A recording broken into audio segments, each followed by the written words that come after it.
And next up, we have Biomedical Self-Engineering, book number 2, written by John Svensson. It is 418 pages, $4.99. It's available on Kindle Limited, and here's the author's description. Carl thought his life was on track until disaster struck. Now he looks like a 35-year-old and is out of points. So he needs to scramble to change the situation before anyone finds out the truth. The question is, what should he do next? Buy more businesses or focus on his love life? And always in the background is his family, wondering what happened to their father and grandfather and if he will ever talk to them again. So there we go. This is the start of the story. Probably could use a little bit of recap just to remind readers what the whole setup and the premises. And while it starts off in the same slice of life manner that the previous book did, it also kind of grows from that to a degree.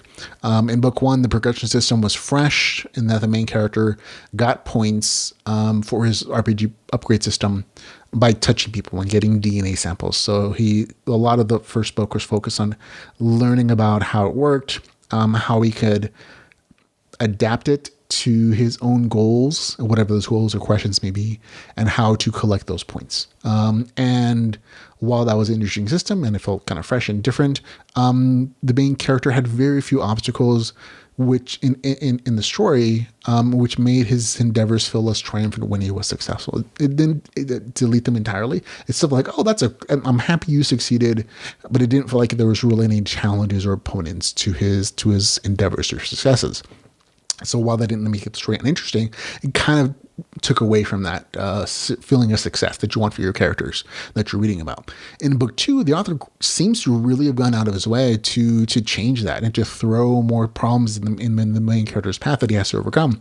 And I really enjoyed that change in the story because it made those successes that he eventually has more meaningful. It made them more like, oh yeah, you overcame that, man, or like that person's gonna come and get you and you overcame them. And that series of triumph was definitely kind of in book number 2 for me, at least, because of the various challenges given to the main character, whether they're medical issues, relationship issues, other people finding him on the business side of things, or other aspects that I won't want to spoil for you.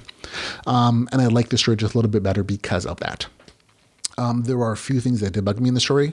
The quotes at each chapter, beginning of chapter, definitely bothered me in that they had little or nothing to do with the chapters that followed them. And sometimes those quotes were like a page long or more.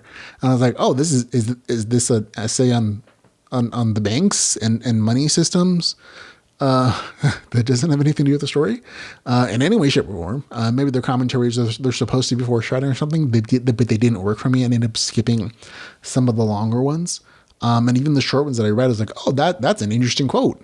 Ain't got nothing to do with the chapter though, or the story in general. And so that was just like a small thing that kind of bugged me. Also, I would have liked to have seen a villain of some kind, or like an antagonist in the story. And maybe there's a little bit set up of that set up by the end of the book, but it's not really developed.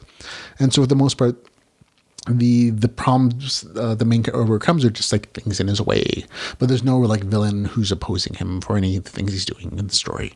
Overall, still a very entertaining story. Lots of people have really enjoyed book number 1 and book number 2. This is very much again a slice of life story, as the author even pointed out in the novel description, where the main character is still trying to progress in his goals in business, which is a fun aspect of seeing, and how he's doing his RPG power system in real life. There is less emphasis in this one of him gaining points necessarily. There's still a little bit of it, but he's kind of expanding past that, and that's not necessarily a bad thing, but it is a shift in the story. But I still like it. It is again very slice of life. It's a real life RPG story where the main character has an RPG system, and he's using it to kind of improve his life in the same way that it's like the Level Up series by Dan Sergaloff, if you've ever read that. A very similar kind of concept that plays out a little bit differently. So I had a good time with it. I, again, liked it a little bit more than book number 1 for me. I give it a score of 7.5 out of 10. That's Biomedical Self-Engineering book number 2 with a score of 7.5 out of 10.